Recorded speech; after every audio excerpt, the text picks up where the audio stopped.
Hello everyone, welcome. Today I have the Game Boy clock mod that I'm going to install in my Super Game Boy to correct the speed of Game Boy games.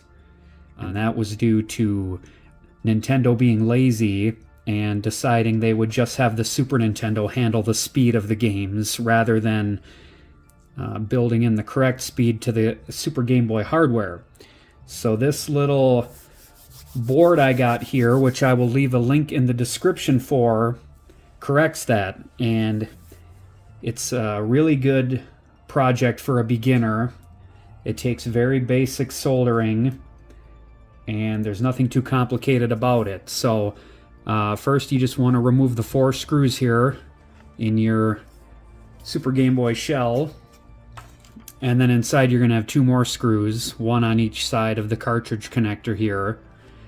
And then your PCB will lift right out of there. And you can flip this over, and there's just a few components that you have to remove before you add the board in there. And I'll point those out here right now. So let me just see how close I can get. So you're going to need to remove R7 as well as C15, which is the end one here. And then you need to remove R1, which is right here. And then you can fit the board right over here and solder it in. So to do that, you just grab your iron here. And I use mine at about 300 to 310 degrees Celsius. And that works pretty well for just removing small components quickly. You don't want to leave your iron on the board too long, obviously. Let's see if I can do this with the camera in the way. And you're just going to want to... You don't really have to add flux, but flux makes everything better, so you may as well. We should just be able to float these right off here. So there's that one. Slid right off. And we should be able to slide this one right off. Just be careful that... Oh, there we go. Just be careful that you don't knock anything else off there. These components are really small.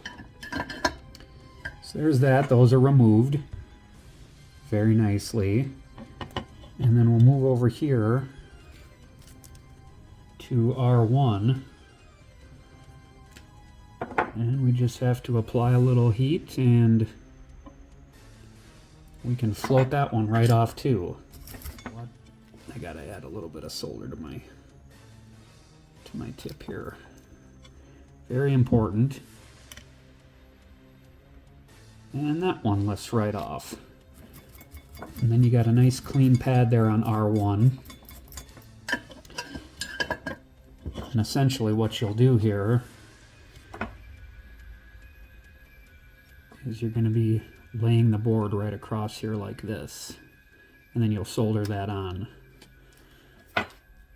The instructions recommend that you clean the old solder up off the pads here, which you don't necessarily have to do, but it might make it a little easier when you're laying the board down to have everything nice and flat. So you can get a little wick out, or you can just got a tiny piece here to soak that off. And there you go, you got a nice clean flat surface to work with. We come over here, the board lays just like this, and you can solder everything right to the pads there.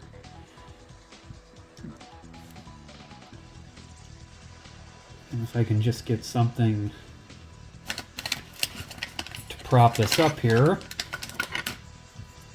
I can show you how that goes. Oh, that'll work. So we just line that up like so. And you'll have this here going to the metal underneath. You'll have these two going to the pads. And then this one right at the end will go right at that capacitor on C5. And you'll just tack that right onto there. So basically you can put a little flux on there if you want. You should. I know some people might not, but it's always a good idea to have flux. I'm just gonna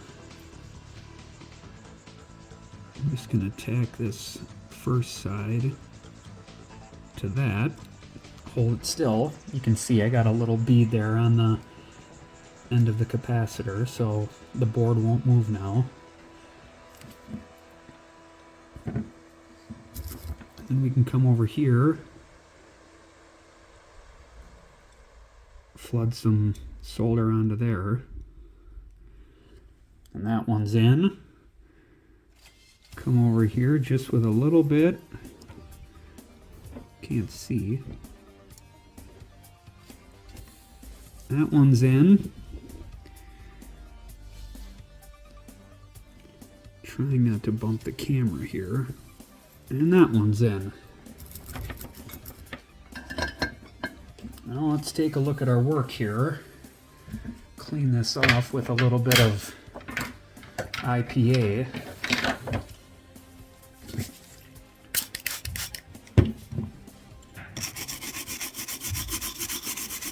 See how that looks. Nice little kit though, everything fits in here nice and snug right where it should, goes right over the appropriate pads.